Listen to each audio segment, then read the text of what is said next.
Olá, bom dia a todos os reinistas. Espero que todos estejam bem, nós estamos bem. Estamos gravando aqui em junho, mês 6 de 2019. Eu queria falar aqui bem rápido e resumidamente, se eu conseguir, sobre armamento. Sobre o projeto de armamento de população, esse projeto do Bolsonaro, da campanha dele, que está agora vigente no Senado, foi derrubado agora no Senado essa semana, e passará pela Câmara dos Deputados. E eu queria dar um parecer aqui, com respaldo bíblico, e claro, também com a nossa visão do reino. Enquanto aí aguardamos as grandes decisões de Deus, acompanhamos os desdobramentos daquilo que está acontecendo. Claro, muitas pessoas perguntam por que nós misturamos, às vezes, entre aspas, política com o reino. Eu vou dizer mais uma vez, porque talvez tem pessoas que nem ouviu ou fazem parte de um período que não foi explanado muito esse assunto.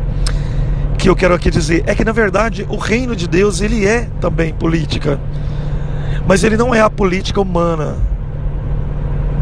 Quer dizer, ele é uma política entre pessoas, entre nação, cidadão, governo, sistema, regime, porém com base em uma constituição extraterrena, ou seja, celestial, espiritual. Não gosto nem de falar espiritual, porque a palavra espiritual, espirituosa, ela já tem muito significado, muita interpretação. Mas então eu gosto de referir espiritualidade como, no meu caso, no caso do reino, como constituição, governo, regime do céu. Ou seja, dos lugares onde está o Criador. Tá? Então essa é a nossa espiritualidade. Que é claro que intervém no nosso sistema aqui, porque somos fruto desse projeto divino de Deus para a execução de Azazel, que é o diabo. Um dos versículos que nós mais conhecemos nas Escrituras sobre armamento, ou arsenal, ou combate, vamos dizer assim, é o que está lá em Efésios, nos primeiros capítulos de Efésios, onde fala sobre revestivos de toda a armadura de Deus. Ali ele fala da couraça da justiça, do capacete da salvação, das sandálias do evangelho, do cinto. E aí ele vai falando. Por quê? Porque a partir do momento em que Israel deixou de ser federação, quer dizer, país regido por Deus, no sistema monárquico divino, uma monarquia santa, que foi lá governada por Davi, por Salomão, por Ezequias, por todos os reis de Israel, uns corrompidos, outros não, até no tempo dos cativeiros, nos retornos do cativeiro, Babilônia e tudo mais, até chegar na época do Império Romano. Ou seja, até nos dias de Cristo, Israel era uma federação, era um país regido por Deus através de reis ungidos por ele, homens conhecedores, porta-vozes dele na terra, e também regado pela espiritualidade, intervenção sacerdotal dos sacerdotes, e por aí vai. No tempo da lei, era constituído dentro da lei de Deus a guerra física. Podia-se fazer guerra, podia-se matar, apesar de que lá nos mandamentos está escrito não matarás, mas Israel, no combate do adversário, Israel matou muita gente, Davi matou muita gente. Tanto que a palavra diz que Davi não pôde construir o templo porque ele derramou muito sangue. Nós temos que compreender uma questão. Quando Deus fala não pode fazer isso, Ele não está dizendo que ninguém vai fazer ou que Ele não vai permitir que alguém faça. Ele está querendo dizer assim: você não pode fazer isso por si só, tomar uma decisão e fazer o que você quer. Precisa saber se eu quero, se isso edifica, se isso vai ser bom para Israel, vai ser bom para a igreja, vai ser bom para o reino. Então, todas as leis de Deus dentro das Escrituras, tanto no Velho quanto no Novo Testamento, é uma condicional. É forte falar isso aqui, mas é. Por quê? Porque a partir do momento que ele fala não matarás, ele manda também matar os adversários. Ou seja,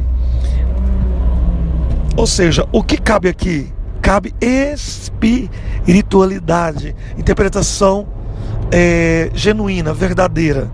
Se a pessoa não tiver uma experiência com Deus, uma intimidade com Deus, ela não vai conseguir decifrar aquilo que Deus faz, o que Ele está fazendo. É por isso que por essas e outras, muitos reinistas caíram, tropeçaram. Por quê? Porque não tinha ainda um nível espiritual ou uma intimidade com Deus capaz, né, de perpetrar essas decisões de Deus como sendo uma regra com exceções. Eu vou explicar.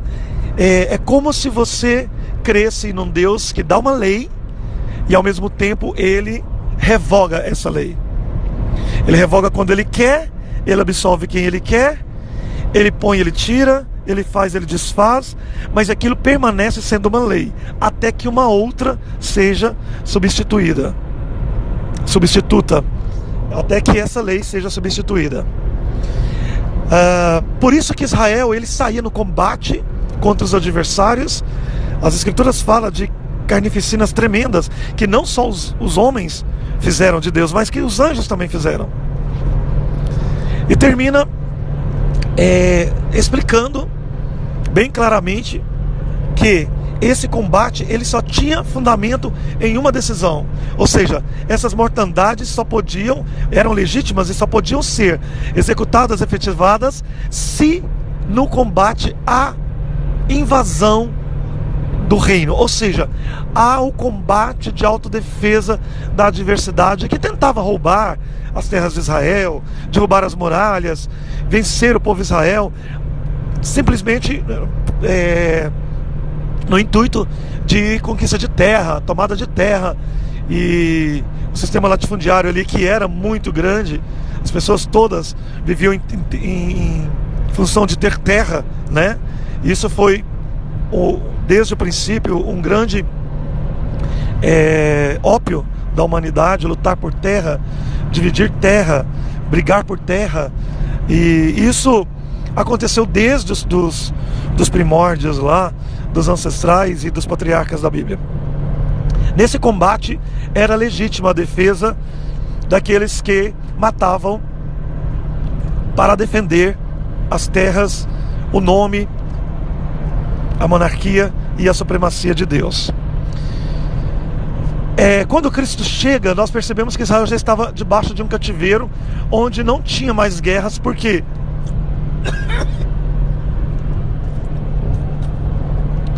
Não tinha mais guerra porque... Desculpa, eu tossi aqui, porque o cara fala demais, entendeu? Por quê? Porque Israel estava debaixo do cativeiro, não tinha mais poder bélico, não tinha mais um reino poderoso como nos dias de Davi e de Salomão. E então ela passou a ser uma provinciazinha, como se fosse uma colônia americana. Conhece aqueles países que abaixa a guarda para os Estados Unidos e passa a ser aquele pau-mandado, aquele país que tudo que ele faz é subsidiado aos Estados Unidos, ou seja, passa a ser um braço, né, americano. E contudo, isso aconteceu depois do rescaldo da Segunda Guerra Mundial, onde os Estados Unidos se levantou primeiro do que todos. O mundo inteiro estava meio abatido, né, dormente, por causa dos traumas, né, sofrido pelo grande cataclisma da Segunda Guerra Mundial, que já tinha sofrido há 30 anos antes pela Primeira Guerra Mundial. E então os Estados Unidos se destacou, sentou lá no estudo de Gog e Magog, e nós explicamos e pregamos sobre isso, como sendo guarda do mundo, na figura de Gog, para poder encabeçar aí uma falsa imagem de que, através da ONU, das Nações Unidas, pudesse organizar e fazer alguma coisa construtiva que pudesse reedificar e reconstruir o mundo. Nós sabemos que a ONU não fez nada disso. A gente sabe que os Estados Unidos sempre foi um povo prepotente, um povo de uma teosofia sem precedentes, né? Sempre quiseram ser o número 1 da Terra. E é claro que as pessoas, né, o universo, ele trabalha, nós que somos seres humanos, trabalhamos muito bem na nossa mente, concebemos muito bem a ideia de sermos subalternos, né, subordinados a alguém superior. Isso é uma característica do ser humano. E isso não vem bem ao foco aqui falar sobre os Estados Unidos, porque isso nós podemos falar no estudo de Gog e Magog, da supremacia, dessa intervenção que ele quer e fez e ainda insiste em comandar as cortes do mundo. E então os traumas sofridos pela Segunda Guerra Mundial trouxe para o mundo uma necessidade de se organizar, uma necessidade de suprir aquele conflito doloroso que foi as perdas de muitas coisas, né? Perda cultural, emocional, baixas em exércitos e, sobretudo, perda de dinheiro, a economia fragilizada e o saldo daquilo foram milhões de mortos e quase ninguém chegou a lugar nenhum daquilo que pretendia. E Deus, quando Ele observa que as pessoas elas tinham nas armas, na guerra, desde os dias de Israel, uma única estratégia, talvez a única saída para vencer a adversidade, Deus fez que essas duas guerras pudessem se instaurar e trazer talvez aquilo que nós chamamos de repugnação, para que nunca mais pudéssemos experimentar coisas tão terríveis e tão desumanas como matar seres humanos e cometer violência nos limites, sobretudo invadir nações e terras de pessoas que nasceram dali, que tem o gene dali, que tem o sangue dali, que tem o pó dali, que tem a sua história, os seus conflitos, as suas famílias, a sua dinastia ali. Sobretudo, então, Deus permitiu que essas guerras viessem para poder causar um certo repúdio e uma certa lição capaz de transformar a ideia de que o derramamento de sangue não é e não foi e nunca será a saída para o domínio, a inteligência, a supremacia, a paz e, sobretudo, a justiça.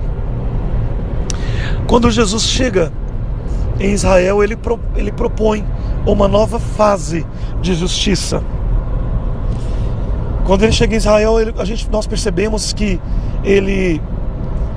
o cenário em que ele aparece, em que ele surge, é um cenário bastante desconfortável, porque ele surge no meio de um povo que era de Deus, já desacreditado, sem potencial, um povo que deixou de lutar por uma independência, já era uma província quase romana, e ele chega no Israel que tinha perdido todas as federações, a referência de país e estado que tinha um poderio imenso, não só no Oriente Médio, mas em toda Arábia e os confins da terra, África e parte da Ásia.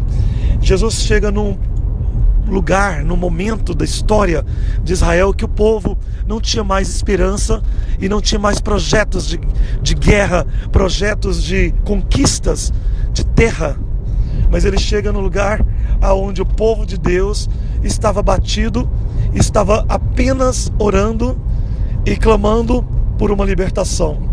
Já não tinha armamento, já não tinha arsenal, já não tinha condição, poder para vencer a fúria de Roma. Claro que nós sabemos que o maior e o mais atroz de todos os exércitos e comando e reino da terra foi o Império Romano, a férrea Roma, né? Que matou aí mais até do que Hitler. E Jesus, ele chega como príncipe da paz, mas ele diz que ele não veio para trazer união, mas ele veio para trazer desunião. Por quê? Porque ele veio para pregar a verdade e trazer um novo modelo de fazer justiça e de guerrear. Ele veio manifestar um poder de guerra e de armamento jamais visto ou cogitado no meio do povo de Deus. Lá em Efésios, quando Paulo, inspirado, ensinado, guiado pelo Espírito de Deus, ele propõe um ensinamento bastante impactante, né? Dizendo que as pessoas não precisavam. Paulo fala sobre isso em vários lugares. Ele fala em Hebreus, ele fala em Coríntios, ele fala aqui em Gálatas, que eu vou citar. Ele diz que a nossa arma não é a carne e o sangue, que nós não devemos mais lutar com armas, com espada, com revólver. Eu vou dizer assim para você entender, com uma pistola dentro do carro, debaixo da cama, ou lutar com conflitos e brigas, com guerras que trazem sangue, que derruba monumentos, que destroem cidades, mas que nós devíamos agora passar a pensar que a nossa guerra é espiritual, nos lugares celestiais, contra os príncipes espirituais da maldade. Ou seja, a nossa guerra passou a ser uma guerra espiritual. Ou seja, nós devemos agora passar para uma guerra aonde a nossa fidelidade com Deus, a nossa sujeição a Deus, a nossa entrega a Deus nos dá malaca, poder capaz de, através da oração ou simplesmente de uma postura com Deus, derrubar os nossos gigantes, as nossas adversidades. Paulo, ele começa a falar sobre isso. Lá em Efésios ele vai mais além. Ele diz que agora o nosso capacete, a nossa armadura, o nosso sandália de guerra, a nossa espada, o nosso escudo é a palavra de Deus. É a certeza, é a salvação, é o evangelho, é o espírito, é a oração, é o jejum. E isso é a mensagem ágape, ou a mensagem master, é o máximo, é a máxima do evangelho cristiano da Igreja da Graça. Eu vejo e vi, né, ao decorrer de toda a minha vida no meio das coisas de Deus, eu sempre vi pregadores aí, grandes pregadores de renome, dizer que a nossa dispensação é a da graça. Muita gente nem lê o Velho Testamento, erradamente, né? Porque o Velho Testamento, ele compõe o final dos tempos. Existem profecias no Velho Testamento que não se cumpriu ainda.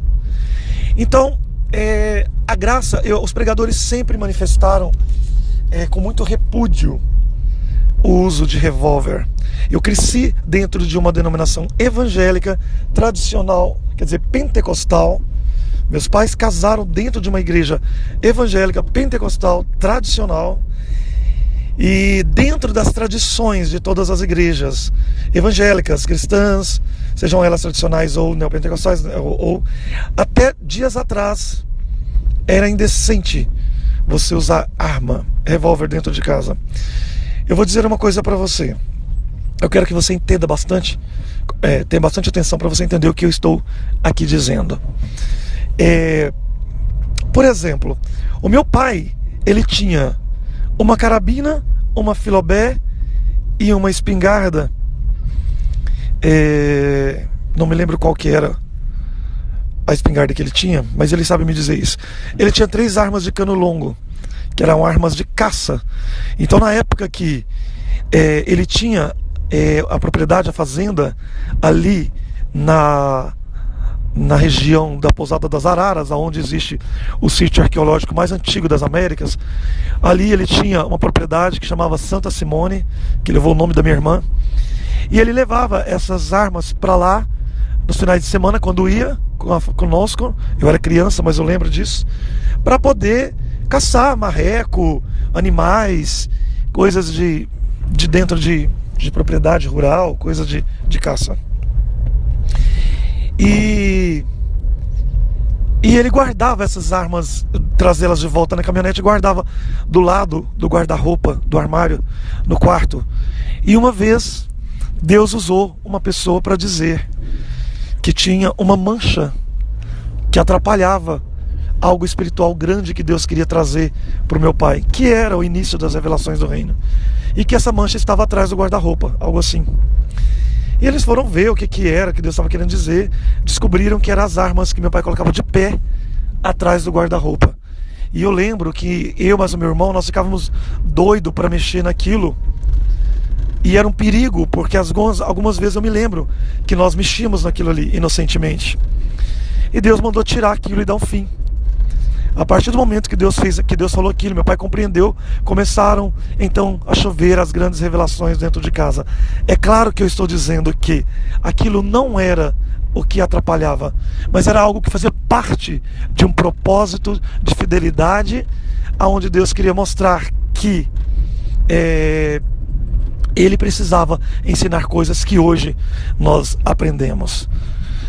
Eu tive parentes que andavam com revólver dentro do carro durante toda a década de 70, 80 e 90 para poder se safar de assaltos ou de morte.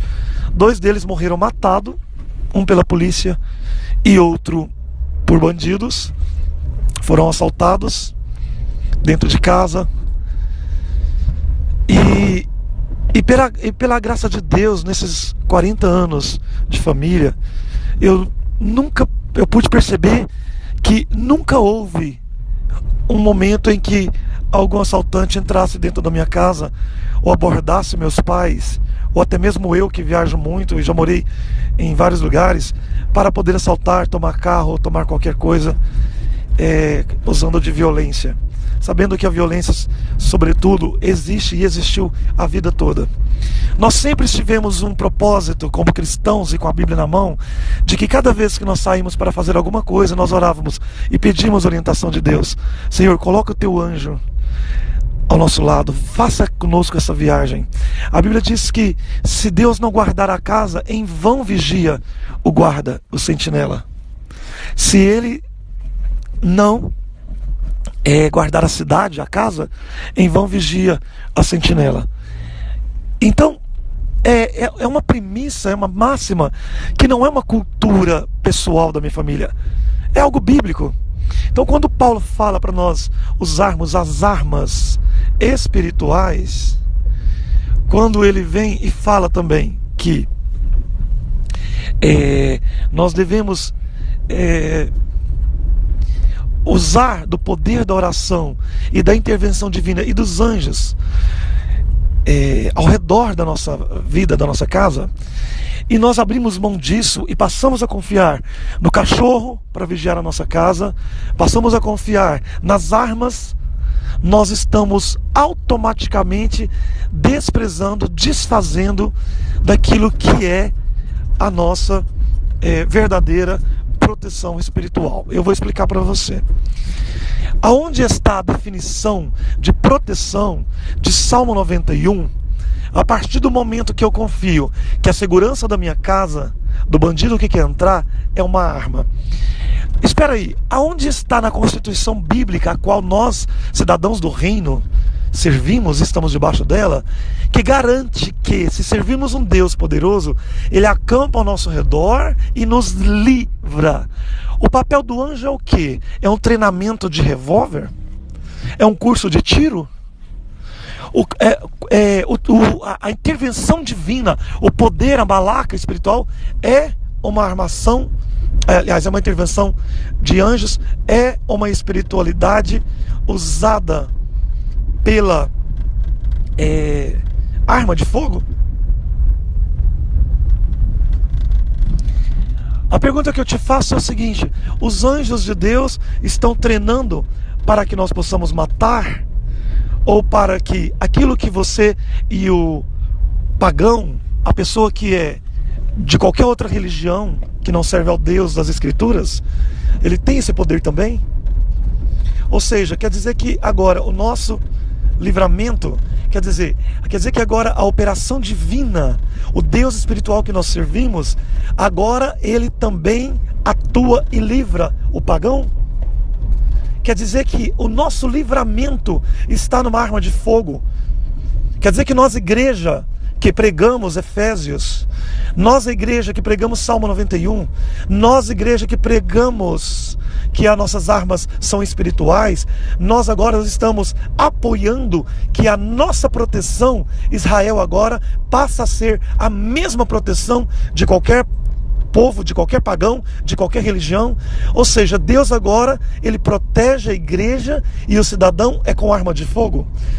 Eu quero te perguntar uma coisa: já vimos o povo evangélico perder a noção, perder a espiritualidade, perder a visão, vendendo indulgências, pregando prosperidade, vendendo campanhas, ganhando dinheiro usando o evangelho, cobrando para pregar, cobrando para fazer seminário.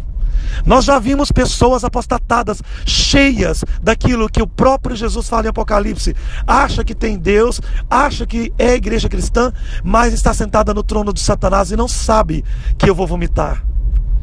E eu te pergunto, nós já vimos a igreja perder todas as funções vitais de uma igreja poderosa que Jesus deixou, enxergando, falando, sentindo, vendo, fazendo, derrubando. Nós perdemos todas as funções vitais: paladar, visão, sentimento, olfato, audição. E agora nós queremos o quê? Nós queremos colocar também a nossa blindagem nas mãos de um decreto ou de uma arma de fogo no porta-luva do nosso carro. E eu te pergunto, aonde Jesus está na igreja brasileira? Porque o nome dele hoje é cobrado, os milagres dele hoje é cobrados, a bênção dele hoje não é uma barganha da fidelidade, como diz: buscar primeiro o reino de Deus e as outras coisas eu vos venderei. Não, eu vos acrescentarei. Não. Agora ele é, além de ser vendido pelo nome dele, além dele ter sido barganhado, adulterado, prostituído, ele também agora não tem mais poder de guardar. Eu percebo que aquilo que lá em Hebreus Paulo fala, que ele seria sumo sacerdote das coisas futuras, que é a purificação do santuário, cada dia mais se torna perigoso. Uma frase que eu pregava desde o tempo do Orkut. Fui um dos primeiros pioneiros, para quem está aí me ouvindo, sabe que eu fui um dos pioneiros a pregar na internet, desde os tempos de Orkut e antes do Orkut. Eu pergunto uma coisa para você. Desde aquela época eu usava uma frase e eu falava, quero repeti-la aqui, que a igreja brasileira, ela está indo de encontro a um Deus que ela prega e que nunca o conheceu, o Cristo do Evangelho, o Deus do Evangelho, e que ela nunca o conheceu de verdade. E quando ela encontrar, vai ser um caos. Eu te pergunto uma coisa: depois de pregar a prosperidade, depois de pisar nos mandamentos de Cristo, de levar em burnout, eu tenho vergonha, igreja. Sabe por que eu falo isso? Porque eu já rejeitei muitos pratos. Pratos que eu digo não é coisa de pecado, de carne, não. Coisas de prostituir a verdade, no sentido de vender o nome de Deus.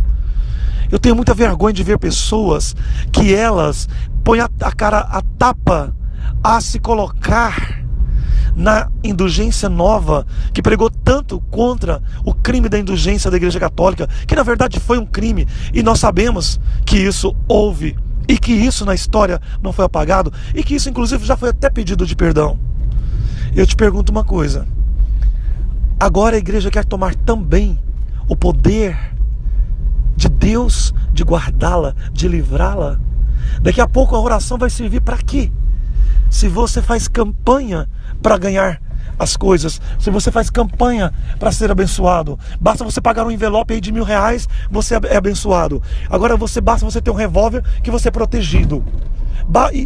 Eu vejo muito no meio do povo de Deus falar sobre homossexualidade, GLBT, não sei o que, não sei o que. É uma aflição, um sofrimento. E eu pergunto uma coisa para você: aonde está o nível o prumo da nossa justiça, aonde esses dias mesmo eu vi um presidente, tá? E pastores renomados tocando nessa tecla, revoltado com isso, com aquilo. Eu pergunto uma coisa: padrão de família tradicional, se fosse para ver, e eu apoio, é aquele homem que ele tira uma mulher de dentro da casa da mãe dele, casa com ela, cria filhos e morre ao lado dela. Entendeu? Não é aquele que, quando não quer mais, ou quando enjoou da mulher, troca casais, homens aí, pastores, que já são casados 2, 3, 4 vezes. Eu pergunto para você, a lei de Deus também proíbe isso. É adultério. Jesus falou que Moisés dava carta de divórcio e ele não dava. E eu te pergunto, qual que é o prumo? Qual que é a justiça disso? Então nós estamos vivendo uma época que a igreja ela se colocou numa posição de hipocrisia desmascarada e descarada a ponto de dar nojo. É por isso que Jesus fala, eu vou vomitar. Porque a justiça hoje ela é convencional. Ou seja, ela é conveniente. Você está entendendo? Você pode falar, lutar por aquilo que você quer. Não por aquilo que a palavra prega. Não por aquilo que a palavra diz. O nosso foco aqui é a adulteração, a prostituição da verdade, da justiça e da palavra. No sentido de que nós podemos até ter pecado, você pode ter os seus, eu posso ter os meus, mas nós não devemos julgar se nós tivermos pecado. Jesus fala, aquele que tem pecado não pode apedrejar, mas aquele que não tem, pode. E Jesus, ele não tinha pecado. E o que ele fez? Diferente de você, que apedreja, que julga. O que ele fez foi perdoar. O exemplo que a igreja não consegue dar. Ele deu. E sobre a questão do armamento, é o foco nosso, eu quero terminar. Aonde está o poder de Deus para guardar sua família, a sua empresa? É o poder da oração, é o poder da palavra, são as escrituras, é o Salmo 91, aquele que está e anda no esconderijo do Altíssimo, descansa, não temerá mal algum, não temerá a mortandade, a seta que voa de dia, a mortandade que voa à noite. 1.000 cairão do seu lado, 10.000 à sua direita, serão assassinados, serão mortos, serão assaltados, mas tu não serás atingido. Eu faço um apelo à igreja brasileira, tenha misericórdia e volta ao primeiro amor, porque Deus está chegando depois de toda essa guerra, dessa política, para fazer uma divisão, para poder fazer uma separação do joio e do trigo. Cuidado, para você não ficar fora como Jerusalém ficou nos dias de Cristo. Deus abençoe.